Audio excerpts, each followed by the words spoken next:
If you've ever wondered how upside down the world really is, here's Exhibit A. The people who have the most money borrow the most money. Meanwhile, everyone else grows up hearing the same script. Debt is dangerous. Debt is irresponsible. Debt is how people go broke. And that advice usually comes from someone whose entire paycheck depends on debt. But here's the strange part. While most people are trying to stay far away from loans, wealthy individuals run toward them. Not because they're reckless, not because they're struggling, but because borrowing lets them move in ways that cash alone can't. If that sounds backward, it's because the incentives in the financial world rarely match what schools teach or what people assume. For the wealthy, debt isn't a life raft. It's infrastructure.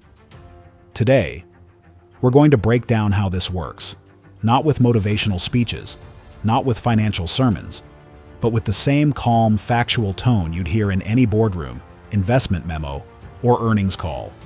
Welcome to Empires of Finance. Let's talk about why the rich borrow. Before we talk about wealthy individuals, here's something important.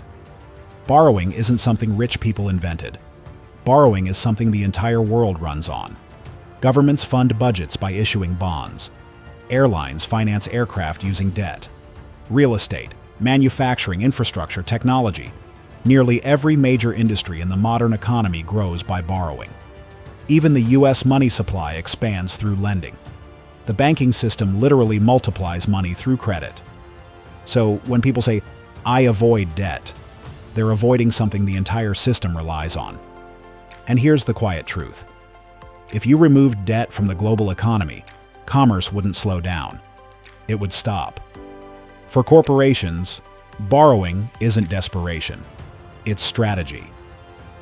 A company that can borrow at 4% and expand at 12% will always outperform a company that only expands using cash. That's not personal finance. That's corporate finance 101. The wealthy are simply applying the same logic on a personal level. Here's where things really diverge. When the average person needs cash, they sell something: stocks, savings, time. When wealthy individuals need cash, they borrow against assets they already own. Stock portfolios, real estate, private companies, fine art. Anything with stable value becomes collateral. Borrowing against assets has three major effects. First, they keep the asset, so it keeps compounding. Second, they avoid capital gains taxes because selling triggers taxes, borrowing does not. Third, they get liquidity without breaking their long-term strategy. A wealthy investor with $10 million in stock doesn't want to liquidate it, not because they can't, but because selling disrupts compounding and can trigger millions in taxes. Borrowing avoids both. This is why asset-backed loans exist.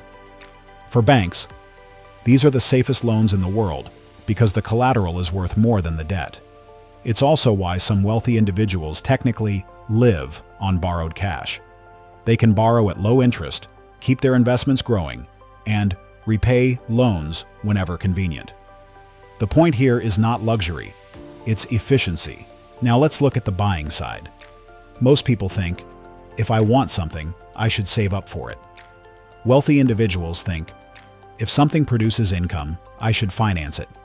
Because the question isn't, can I afford this? It's, should my cash be tied up here? If someone wants to buy a $1 million rental property, they could pay in cash, but that removes $1 million from their investment engine. Instead, they put down a fraction and finance the rest. The rent covers the debt, the property appreciates, and their cash stays free for other opportunities. They didn't just buy real estate, they bought time. Leveraging an asset is not reckless, it's resource allocation. For the wealthy, borrowing isn't about affordability, it's about optimizing where capital sits. Borrowing for something that loses value is a bad trade. Borrowing for something that produces value is simply efficient. That's not ambition, that's arithmetic. Here's a piece most people overlook. Borrowing isn't always about acquiring more. Sometimes it's about protecting what's already working. Consider two people who each need $100,000. One sells investments, the other borrows against investments. 20 years later, the seller likely has nothing left from the original investment. The borrower still owns the asset, now worth multiple times its original value, even after paying interest. Borrowing doesn't just protect wealth, it protects the time that wealth needs to grow. Selling is a reset. Borrowing lets the machine keep running. For most people, debt is a weight. For the wealthy, breaking compounding is the real weight. In financial markets, timing matters almost as much as capital. Opportunities show up unannounced and disappear quickly. A business deal closes. A property comes to market. A distressed asset becomes available for 24 hours. Saving up for these opportunities is unrealistic. By the time most people gather the money, the opportunity is gone. This is why liquidity matters. Borrowing keeps wealthy individuals liquid, and liquidity lets them move fast. A private investor once bought a company undervalued by nearly 50%. The deal only existed for a weekend. He financed the entire acquisition using an asset-backed credit line, secured the business instantly, and refinanced months later. He wasn't gambling? Now he was fast. Corporations do the same. Apple has billions in cash reserves and still takes out cheap debt. Not because it has to, but because staying liquid is strategic. Borrowing creates optionality. Optionality creates advantage. Advantage compounds. After stripping away all the noise, the answer is simple. They borrow because borrowing gives them control. Control over liquidity, control over taxes, control over timing, control over compounding, control over allocation. For most people, debt is a consequence. For the wealthy, debt is a design. They don't borrow to look rich. They borrow to stay invested. They don't borrow to consume. They borrow to stay liquid. They don't borrow to take risks. They borrow to reduce them. Wealthy individuals aren't playing a different game. They're using the same rules with a different set of tools. Understanding this isn't about copying them. It's about seeing the architecture behind how money actually moves at higher levels of the economy.